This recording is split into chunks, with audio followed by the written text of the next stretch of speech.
Hey guys, it's Javier. Today we'll be making some turkey chili. Hope you guys enjoy. Let's make some chili. I love chili and was so happy that I was able to make this for you guys. I've been craving it for a few months now.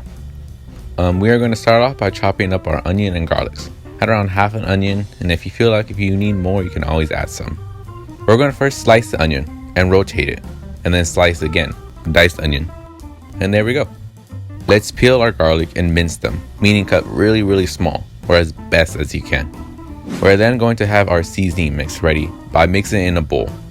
I use 1 tablespoon of all these seasoning: cayenne pepper, chili powder, oregano, ground coriander, parsley flakes, red pepper flakes, and pepper.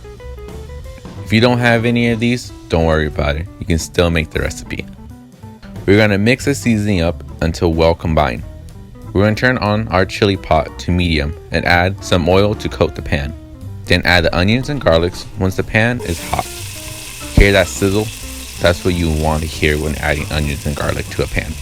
We're going to sweat these onions, and that means cook the onions down until soft and yellow. You want to stir them so they don't burn. Then add about half the seasoning mix to the onions and garlic mixture, and a little bit more oil if needed to make almost like a paste. This part's an option.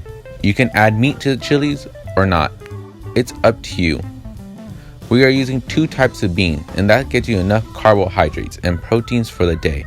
You can also add other veggies like corn, bell peppers, or eggplant to chili. But if we are going to the meat side of the road, we're going to add about 3 pounds and let it cook fully before moving to the next step. I'm going to add 2 cans of diced tomatoes and stir it in, as well as adding some water to the pot for about half a cup. We are going to bring that to a simmer and have the tomatoes break down to release more of its juices. And it's the time we've all been waiting for, the beans.